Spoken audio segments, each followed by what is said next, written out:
జీవవాక్యము అనుదినము నడిపించు జీవవాక్యము బాధలలో బ్రతికించు జీవవాక్యము చీకటిలో వెలిగించు జీవవాక్యము ఆపదలో ఆదరించు జీవవాక్యం ఆపదలో ఆదరించు జీవవాక్యము జీవవాక్యము జీవవాక్యము జీవవాక్యము జీవవాక్యం.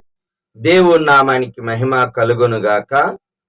క్రీస్తునందు ప్రేమైన దేవుని బిడ్డలారా, ఈ దినము నవంబర్ 10వ తేదీ లేఖన భాగము హెబ్రీయులకు రాసిన పత్రిక 7వ అధ్యాయములో నుండి దేవుని యొక్క వాగ్దానము 25వ వచనము, రక్షించుటకు శక్తిమంతుడై ఉన్నాడు.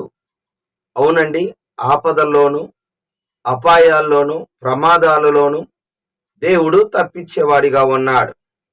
దానియేలు గ్రంథం 3వ అధ్యాయం 17వ వచనములో మరి షడ్రకు మెషకు అబేద్నెగోలు నెబుకద్నెజరు రాజుగారితో చెప్తున్నాడు, రాజా, నీకు ప్రత్యుత్తరం ఇయుటకు మాకు అవసరం లేదు, కానీ మా దేవుడు ఈ వేడి కలిగిన అగ్నిగుండంలో నుండి రక్షించుటకు సమర్థుడు. హల్లెలూయా. సమర్థుడు అంటున్నాడు రక్షించుటకు.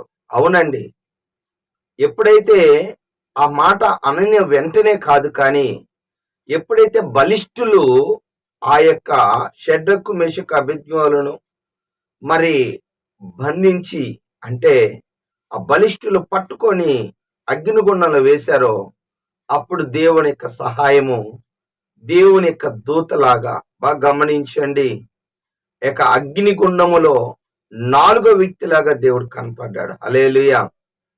అగ్ని బలమును చల్లార్చారు. వారు బయటకు వచ్చి చూసినప్పుడు వారి యొక్క తల వెంట్రుకలు కూడా మరి కాలలేదండి. హల్లెలూయా.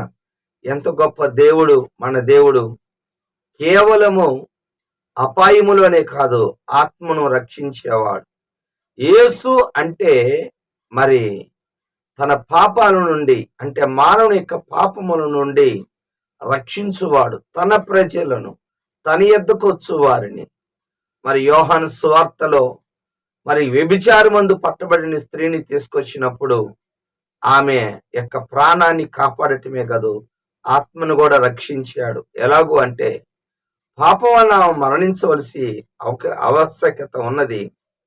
అయితే మీలో పాపం లేనివాడు మొదటిగా రాయి వేయమని చెప్పి నప్పుడు వాళ్ళందరూ చిన్నలు మొదలుకొని పెద్దవాళ్ళ వరకు రాళ్ళు విడిచి వెళ్ళిపోయారు.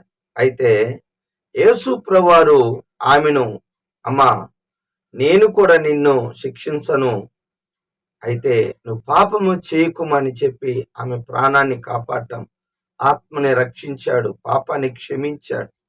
అవును, పాపాత్మరాలు స్త్రీ పాపాలు ఒప్పుకున్నప్పుడు నీ విశ్వాసము నిన్ను రక్షించింది.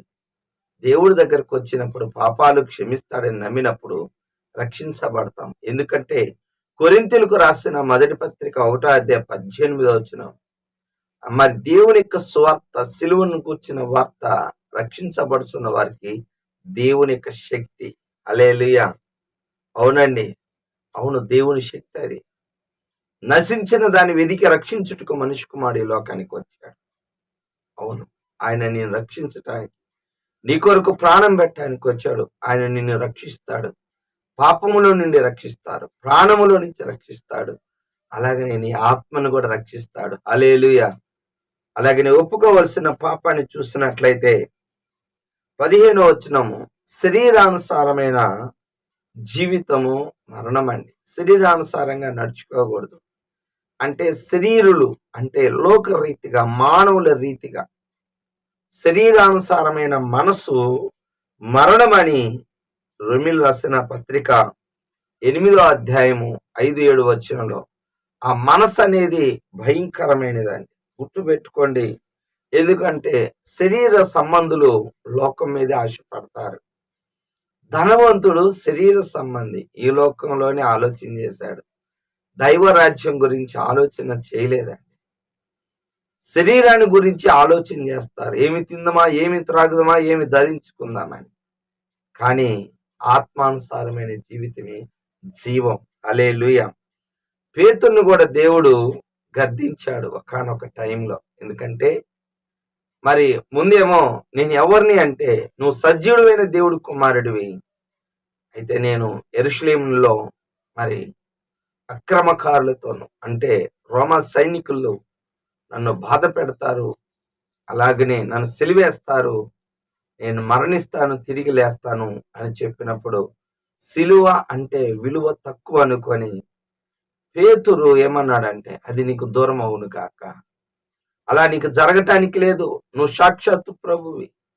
ఆ, గమనించండి. అప్పుడు యేసు ప్రభువారు పేతుర్ని ప్రేరేపించిన సాతానుని నా వెనకకు పొమ్ము అన్నాడు. మనుషుల మీదే మనసు కలిగి ఉంటారు. మనసు అనుసారంగా అంటే శరీరానుసారంగా జీవిస్తారు. శరీరానుసారమైన మనసు మరణమే. జాగ్రత్త. శరీరానుసారంగా కాకుండా ఆత్మానుసారంగా జీవించాలని దేవుడు కోరుకుంటున్నాడు.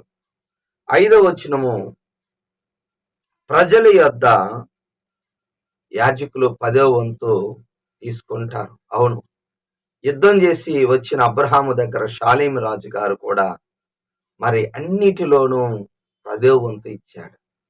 ఈ 10వ వంతు స్పష్టంగా బైబిల్ చెప్తుంది, మన కుటుంబముల యొక్క ఆశీర్వాదం కొరకు 10వ వంతు ఇవ్వటం, అది దేవుని యొక్క సొమ్ము.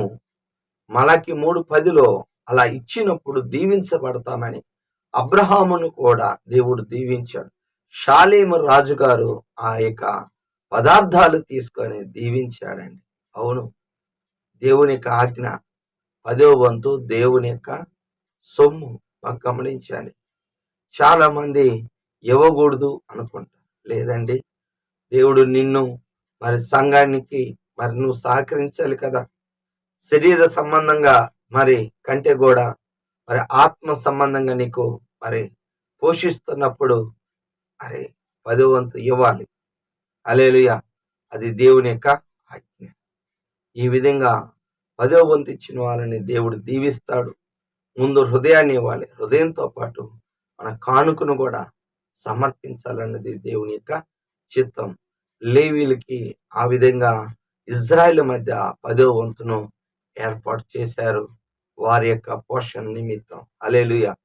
కాబట్టి బైబిల్లో రాయబడింది, వాక్యోపదేశం పొందువాడు ఉపదేశించడానికి మంచి పదార్థములో భాగం ఇవ్వాలని గలతీలు రాసిన పత్రిక 6వ అధ్యాయం 10వ వచనంలో స్పష్టంగా రాయబడింది. కనుక మన అందరము కూడా అలాగ చేసి దైవ దీవెనలు పొందుదుము గాక. ఆమేన్. హల్లెలూయా. ప్రార్థన చేసుకుందాం. కళ్ళు మూసుకోండి. ప్రేమ కలిగిన తండ్రి, యేసయ్యా నీకు వందనాలు తండ్రి. ఈ దినం నీ కృపలో నీ దయలో అయ్యా నీ యొక్క వాగ్దానము నాయన మాకు అనుగ్రహించు. నువ్వు రక్షించడానికి సమర్థుడివి నాయన. మేము శరీరానుసారంగా జీవించు తండ్రి. మాకున్న దానిలో అయ్యా నీ నామాన్ని మహింపరిచే వాళ్ళంగా 10వ వంతును రాబడి అంతటిలో 10వ వంతు మేము ఇచ్చి నీ నామాన్ని ఘనపరిచే వాళ్ళముగా దయచేయమని, మహిమ ఘనత ప్రభావాలు నువ్వే తెచ్చుకోమని యేసు నామములో ప్రార్థిస్తున్నాను తండ్రి. ఆమేన్. తండ్రి యొక్క ప్రేమ, కుమారుని యొక్క కృప, పరిశుద్ధాత్మ దీవెన సదాకాలం అందరికి తోడుగా ఉండును గాక. ఆమేన్. హల్లెలూయా.